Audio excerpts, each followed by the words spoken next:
ஒரு கணவன் மனைவிக்கு இடையே ஏற்படும் ஒரு சின்ன பிரச்சனை எவ்வளவு பெரிய முடிவை எடுக்க வைக்கிறது என்பதை கூறும் கதை.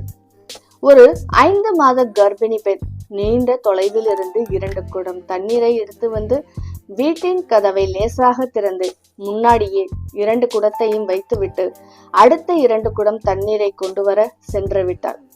அந்த நேரம் அவளின் கணவன் வேலையில் இருந்து மதிய சாப்பாட்டிற்காக வீட்டிற்கு வருகிறான். நல்ல வெயில், பசி வேறு அவனுக்கு. வெயிலில் வந்ததால் உள்ளே இருந்த குடத்தை கவனிக்காமல் கதவை திறந்து செல்ல குடம் தட்டுப்பட்டு விழுந்து விடுகிறான்.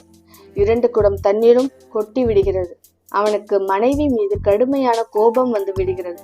கொஞ்சமாவது இவளுக்கு அறிவு வேணாம்? இப்படியா கதவுக்கு முன்னாடியே தண்ணீர் குடத்தை வைப்பது?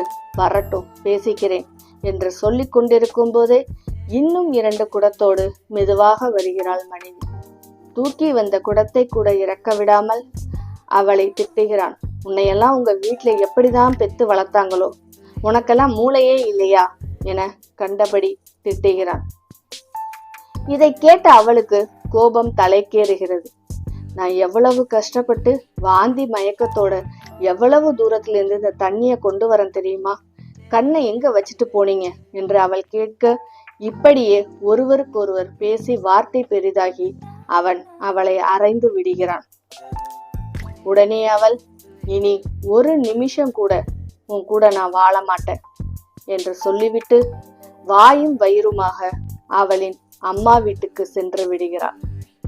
சரி, இந்த கதையின் முடிவு இப்படி இருந்தால் எப்படி இருக்கும்? வாருங்களேன் பாப்போம்.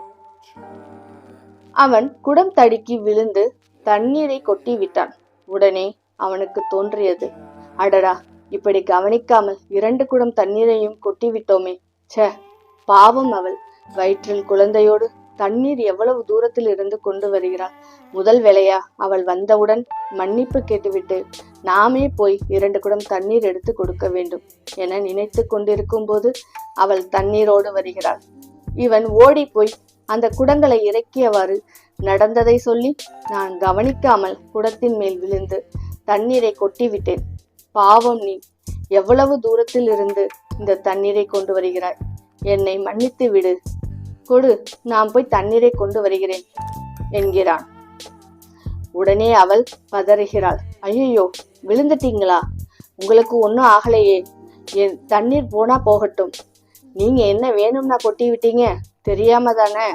அங்க தண்ணிய வச்சது ஏன் தப்பு. நான் போய் மெதுவா அப்புறமா எடுத்துக்கிறேன். நீங்க வாங்க சாப்பிட. நல்ல பசியோட வந்திருப்பீங்க, பாவம் என்கிறாள். அவன் அப்படியே நிகழ்ந்து போகிறான். அவள் மேல் அவனுக்கு இன்னும் அளவு கடந்த பாசம் உண்டாகிறது. இவ்வளவுதான் நம் வாழ்க்கையும். கணவனோ மனைவியோ தெரிந்து யாரும் தப்பு செய்வதில்லை. இருவரில் ஒருவர் ஒரு படி இறங்கினால் மற்றவர் கண்டிப்பாக 10 படி இறங்கி வருவார். நம்மை பார்த்துதான் நம் பிள்ளைகளும் வளர்கின்றது என்பதை நினைவில் வைத்துக் கொள்ளுங்கள். புரிதலும் விட்டு கொடுத்தலுமே வாழ்க்கை.